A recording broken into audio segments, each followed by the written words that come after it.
ሻሎም ቅዱሳን የጌታ የኢየሱስ ክርስቶስ ጸጋና ሰላም በስቶላችኋል። እንደምን ከረማችሁ? ሁሉ መልካም ነው። ኔጋ ክብር ለጌታ ኢየሱስ ሲሆን እግዚአብሔር እየረዳኝ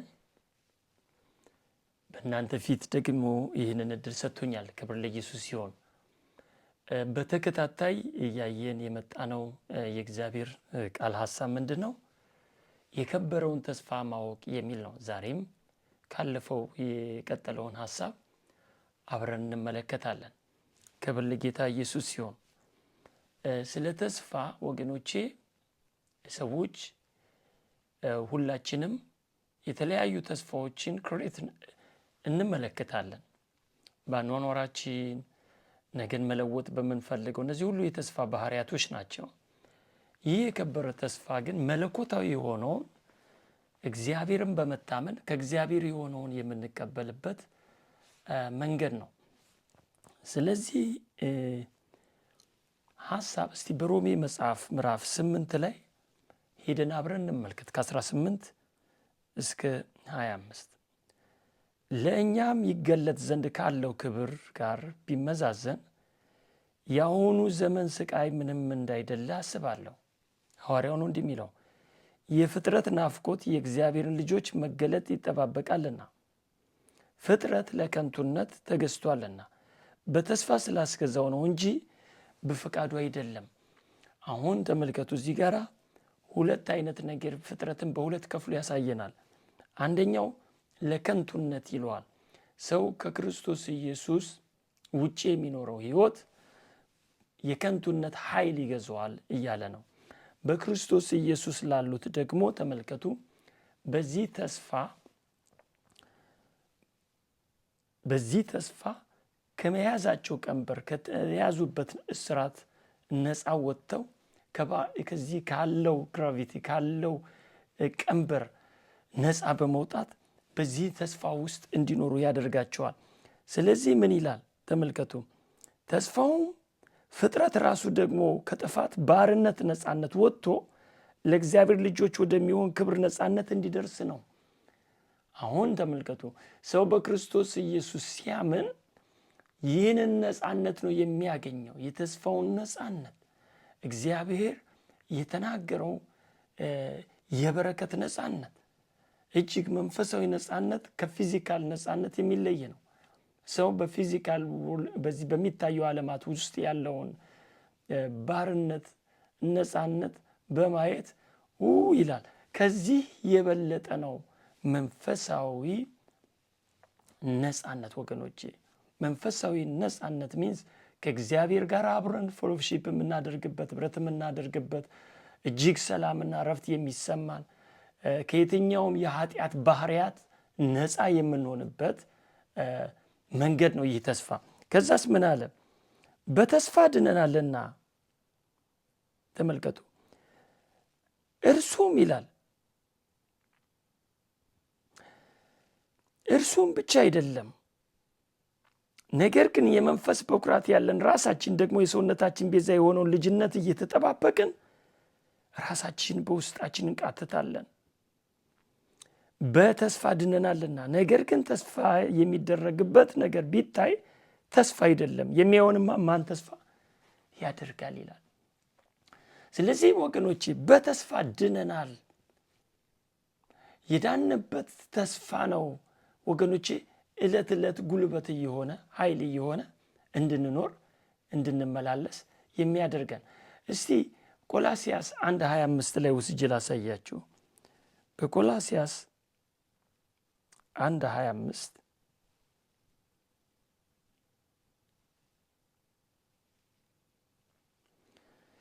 ስለ እናንተ እንደተሰጠኝ እንደ እግዚአብሔር መጋቢነት፣ ሐዋርያ ጳውሎስ ነው ይህን የሚለው፣ የእግዚአብሔርን ቃል ፈጽሜ እንድሰብክ እኔ የቤተ ክርስቲያን አገልጋይ ሆንኩ። ይህም ቃል ከዘላለምና ከትውልዶች ጀምሮ ተሰውሮ የነበረ ምስጢር ነው፣ አሁን ግን ለቅዱሳን ተገልጧል። ለእነርሱም እግዚአብሔር በአሕዛብ ዘንድ ያለው የዚህ ምስጢር ክብር ባለጠግነት ምን እንደሆነ ሊያስታውቅ ወደደ። ምስጢሩም የክብር ተስፋ ያለው ክርስቶስ በእናንተ ዘንድ መሆኑ ነው ይላል።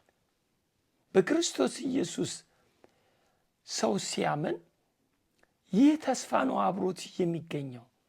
በክርስቶስ የተሰጡ ተስፋዎች ሁሉ ክርስቶስ በሕይወታችን ላይ የሚያደርጋቸው ነገሮች ሁሉ።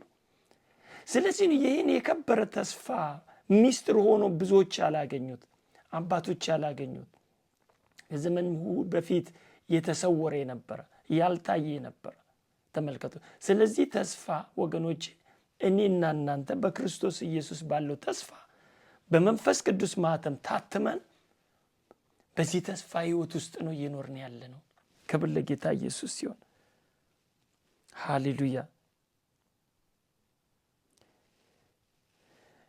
እንዲህ ይላል፣ ይህም ቃል ከዘላለም ከትውልዶች ጀምሮ ተሰውሮ የነበረ ምስጢር ነው፣ አሁን ግን ለቅዱሳን ተገልጧል ይለናል 26 ላይ። ኢየሱስ ለዘላለም ጌታ ነው። አሁን ይህም ቃል ምን ይለዋል መሰላችሁ? በሐዋርያት ሥራ 20:32 ላይ አሁንም ለእግዚአብሔር ያንጻችሁ ዘንድ በቅዱሳንም ሁሉ መካከል ርስትን ይሰጣችሁ ዘንድ ለሚችል ለጸጋው ቃል አደራ ሰጥቻችኋለሁ ይላቸዋል። አሁን ይህ የጸጋ ቃል ተመልከቱ፣ መጨረሻ ላይ ብቃቱ ምንድን ነው? በቅዱሳን መሃል ባለው በርስቱ ውስጥ መግለጥ ነው። ተስፋውን ግን ስንይዘው ነው ወገኖች፣ ስንከተለው ነው፣ ስናምነው ነው ሁሉ ነገራችንን የሚለውጠው።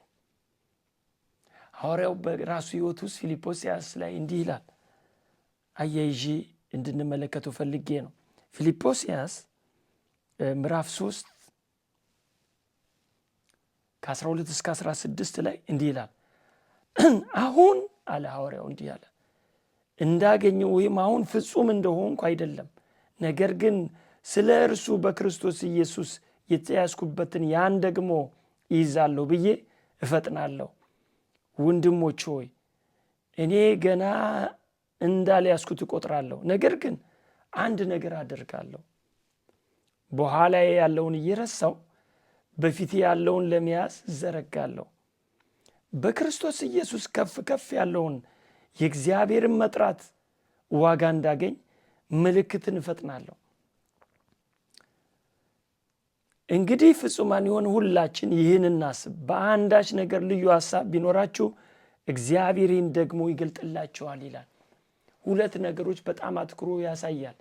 አንድ ተመልከቱ፣ ያለፈው ጊዜ የነበረውን ትላንትናን እየተው አዲስ የሆነውን ተስፋ ማድረግን ያስተምረናል። በሕይወት የማደርገው ይሄ ነው አላቸው። በጣም የእግዚአብሔር ኃይል የተገለጠበት ሐዋርያ ነው። ለእኔና ለእናንተ መማሪያ የጻፈ ነው። በጣም ሐዋርያ ጳውሎስ እንግዲህ እስከ 3ኛ ሰማይ ድረስ ተገልጦ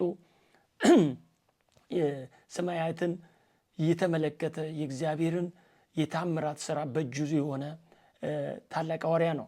ይህ ሐዋርያ ግን በዛ አልተመካም፣ አልተኮፈሰም፣ ወይንም ይበቃኛል አላለም። ያንን ትቶ ሌላም እንዳለ ያስብ ጀመር። ስለዚህ ነው ለተሻለ ነገር ነገን እያሰበ የሚኖረውን መንገድ ነገረን። ይህ ብቻ አይደለም፣ በዚህ መንገድ ውስጥ እንኳን ስንሄድ የሆነ ነገር ያልገባችሁ እንኳን ቢኖር እግዚአብሔር ራሱ ይገልጥላችኋል። የመገለጥ መንፈስ ይሄ ነው ወገኖቼ። እግዚአብሔርን ተስፋ አድርገን በክርስቶስ ኢየሱስ ባለው ሕይወቱ ስንመላለስ ዕለት ዕለት በሕይወታችን ውስጥ እየገለጠልን ይሄዳል። የኋላን ትቶ የፊትን ማየት አቅምን ይፈጥራል።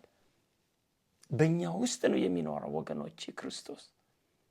ሃሌሉያ! ይህ ተስፋ ነው የተሰጠን፣ የአብርሃም ተስፋ ነው። ዓይን ያላየው ይለዋል በአንደኛ ቆሮንቶስ 2 ላይ ምን ይላል? ዓይን ያላየው ጆሮ ያልሰማው በሰው ልብ ያልታሰበው እግዚአብሔር ለሚወዱት የሚሰጠው። እንግዲህ እግዚአብሔር ይህንን በመንፈሱ የገለጠው ይለዋል። ከአንዱ ከሰውየው መንፈስ በስተቀር በውስጡ ያለውን ሐሳብ ሊያውቅ የሚችል ማን ነው? እኛም የእግዚአብሔር የሆነውን መንፈስ እንጂ የዚህን ዓለም አልተቀበልንም ይላል። ስለዚህ የእግዚአብሔር ተስፋ በሕይወታችን ውስጥ ዕለት ዕለት እንዲሰራ ወገኖቼ የዚህን የከበረ ተስፋ ማወቅ ያስፈልጋል። ስለዚህ ነው በዚህ በከበረው ተስፋ ውስጥ ስንመለከት ከንቱ የሆኑ ተስፋዎችን እንለያቸዋለን። በሕይወታችን ላይ ቦታ እንዳይኖራቸው እናደርጋለን። ይህ የከበረ ተስፋ እየገዛን ሲሄድ ራሱን እየገለጠ ሰላማችን እጅግ እየጸና የማይነቃነቅ ሰው ሆነን እንወጣለን። ደግሞ እግዚአብሔር መልካም ነገር ያደርጋል። ለሁላችሁም እግዚአብሔር ዘመናችሁን ይባርክልኝ። በቀጣዩ ሳምንት የዚህን የመጨረሻ ሐሳብ ይዤ እመጣለሁ። የከበረውን ተስፋ ማወቅ 8ኛ ጊዜያችን ነው። እግዚአብሔር ቢፈቅድ ብንኖር የሚቀጥለው ሳምንት የዚህን መጨረሻ ሐሳብ እመጣለሁ። በከበረው ተስፋ ውስጥ ነገሮችን ማየት ስትጀምሩ ሁሉም ያንስባቸዋል። ሁሉም ትንቁታላችሁ፣ ሁሉንም ትተውታላችሁ። ምክንያቱም በተሻለው ተስፋ ውስጥ መኖር ስትጀምሩ እነዚህ የማይጠቅሙ ነገሮች መጽሐፍ ቅዱስ ሲናገር ምን ይላል? በመጀመሪያ ጽድቅ መንግስቱን እሹ ሌላው ይጨመርላቸዋል። በሚጨመረው ውስጥ ነው የምታገኙት። ለምን? ጽድቅን አስቀድመሃል፣ መንግስቱን አስቀድመሃል። ይህን የከበረ ተስፋ በልብህ ይዘሃል፣ ልብህን በሰማይ አስቀምጠኸዋል። ስለዚህ ክርስቶስ ካንተ ጋር ይገኝልሃል። ጌታ ዘመናችሁን ይባርክልኝ፣ ለበረከቱ ሆኖልኝ። ሻሎም